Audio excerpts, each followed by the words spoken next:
అందరూ నా గుండెలో ఉన్నారు.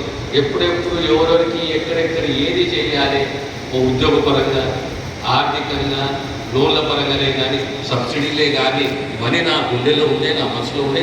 ఆ టైం వచ్చినప్పుడు ఖచ్చితంగా మనం చేయాలి. Thank you sir, thank you. నేను పెద్దలతో ఒకటే మాట వినపం నాది, మనము ఒక వయసుకు వచ్చినాం, 50% ఖచ్చితంగా యువకులకు ప్రాధాన్యత ఇవ్వాలి. ఎట్లయితే లేదా ఇప్పుడు నా కూతురే ఉంది. ఇప్పుడు కొన్ని విషయాలు వస్తాయి, పక్కన ముందు పోతాయి. అది సహజం, అది న్యాచురల్. అది మనం కొద్దిగా పక్కన గౌరవం చెప్పకపోతే నువ్వు వెళ్ళిపోతాం.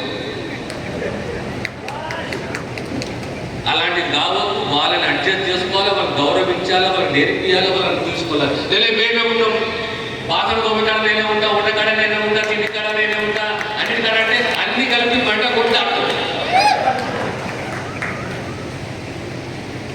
మీ అందరితోటి నిరుత్సాహం అవసరం లేదు. ఎంపీ ఎలక్షన్ అందరం కష్టపడదాం.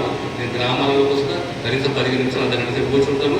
ఏవైతే పెండింగ్ ఉన్నాయో పనులు ఖచ్చితంగా అది నా కమిట్మెంటు, నా వ్యక్తిగత కమిట్మెంటు.